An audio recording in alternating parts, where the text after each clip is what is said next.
In a move that has sent shockwaves across the nation, more than 700 United States Marines are being mobilized to Los Angeles. This significant deployment, confirmed on June 9, 2025, comes in response to escalating protests that have gripped the city for weeks.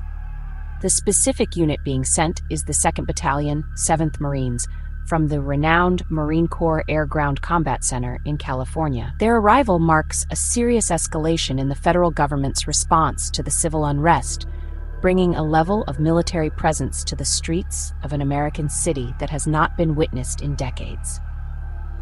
The sight of these highly trained combat troops preparing for domestic operations has understandably become a major point of national discussion and concern for citizens and officials alike. The primary mission for these Marines, as outlined by U.S. SPORG Northern Command, is to provide support to the thousands of National Guard members who are already on the ground. The city has seen a growing presence of military personnel, with approximately 1,700 National Guard members already active in the greater Los Angeles area. The Pentagon has also announced that an additional 2,000 Guard members are being deployed, further bolstering the forces. The Marines are expected to seamlessly integrate with these existing units, creating a much larger and more formidable presence intended to quell the ongoing demonstrations and protect critical infrastructure from any further damage or disruption. The specific tasks assigned to the Marines are still being finalized, but they will be focused on augmenting the National Guard's efforts. Officials have suggested their duties could include vital support roles such as establishing secure perimeters around federal buildings and assisting with crowd control measures in designated zones. This is not a mission of direct confrontation, but one of support and reinforcement. The goal is to free up National Guard and local law enforcement resources to handle more direct policing duties. The presence of the Marines is meant to act as a powerful deterrent, signaling the federal government's firm stance on restoring order and protecting its assets within the city limits. This mobilization is a stark reminder of the gravity of the situation in Los Angeles. The decision to deploy active duty Marines, who are typically engaged in combat operations overseas, to an American city is a measure of last resort. It speaks to the intensity and persistence of the protests, which have challenged the capacity of local and state-level authorities to maintain control. As these troops begin to arrive and establish their presence, the city holds its breath, watching to see how their involvement will shape the days and weeks to come. The move is historic, controversial, and its full impact on the community remains to be seen by all involved parties. The decision to send the 2nd Battalion, 7th Marines into Los Angeles was not a request made by local or state leaders.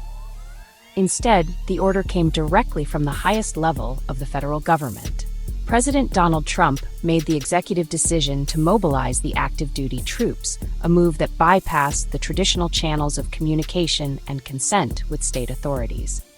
This top-down directive has become a central point of contention, surprising many officials who believe that such a significant military deployment should have involved consultation with the leaders who are most familiar with the situation on the ground. The unilateral nature of the command has raised serious questions about federal overreach. This action was taken without the approval of either California Governor Gavin Newsom or the Mayor of Los Angeles.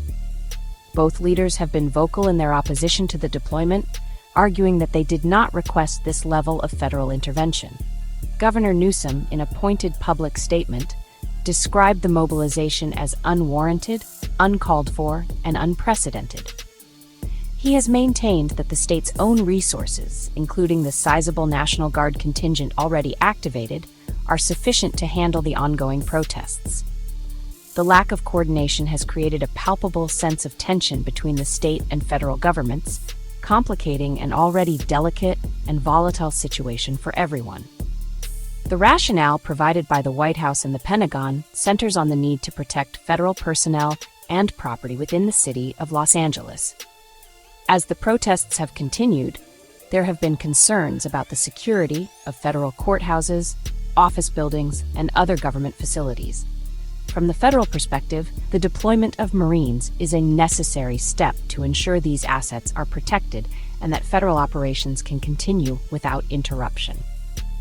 This justification frames the mobilization not as an intervention in local affairs, but as a constitutionally authorized action to safeguard the interests of the United States government within its own borders, a point that remains a subject of intense debate. The direct order from the president highlights a fundamental disagreement over how to manage domestic crises.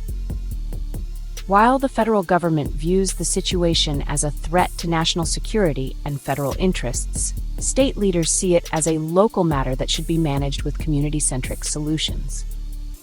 This clash of jurisdictions and philosophies is now playing out on the streets of Los Angeles, with the Marines caught in the middle of a political power struggle. The decision-making process itself has become as much a part of the story as the deployment, illustrating the deep divisions in American governance and crisis response in the current political climate. While the presence of heavily armed Marines on American streets is an intimidating sight, their operational capabilities are strictly defined by law. A critical point of clarification from the Department of Defense is that these troops are prohibited from conducting traditional law enforcement activities. This means the Marines cannot detain or arrest civilians, conduct searches, or seize property. Their role is explicitly one of support, not direct policing. These restrictions are in place to uphold the principles of the Posse Comitatus Act, a federal law that generally bars the use of active-duty military personnel for domestic law enforcement unless specifically authorized by Congress or the Constitution. For the Marines to gain law enforcement powers, President Trump would need to take the extraordinary step of invoking the Insurrection Act of 1807. This historic law grants the president the authority to deploy military forces within the United States to suppress civil disorder, insurrection, or rebellion. If invoked, it would effectively override the restrictions of the Posse Comitatus Act and allow the Marines to engage in activities typically reserved for police. As of now, the president has not taken this step, and the Marines are operating under standard military rules of engagement that are being carefully finalized by Defense Department lawyers to avoid any legal or constitutional violations. The debate over the Marines' role is therefore not just about their presence, but about the legal framework that governs their actions. Governor Newsom and other critics have voiced concerns that the deployment itself is a provocative step that could lead to an unnecessary escalation. They argue that the introduction of combat troops, even in a support capacity, changes the dynamic of the protests and could inadvertently lead to more violent confrontations. The very possibility that the Insurrection Act could be invoked hangs over the city, creating an atmosphere of uncertainty and fear among both protesters and residents who are worried about the potential for martial law.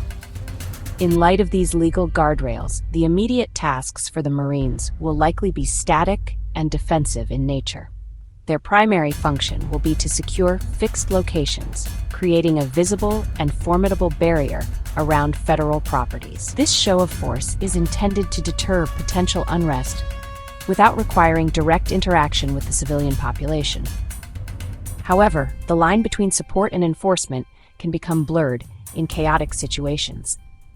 Los Angeles Police Chief Jim McDonnell has stressed the importance of clear and continuous communication between all agencies to ensure there is no confusion about roles and responsibilities on the ground, preventing any missteps that could have tragic consequences.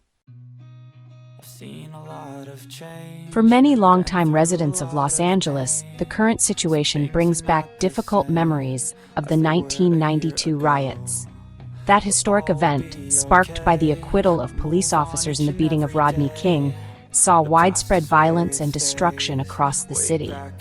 In response, thousands of National Guard members, federal law enforcement officers, and even active-duty soldiers and Marines were deployed to restore order. The mobilization of Marines today is the first time since that tumultuous period that such a measure has been taken in Los Angeles, drawing a direct and unsettling parallel between the past and the present.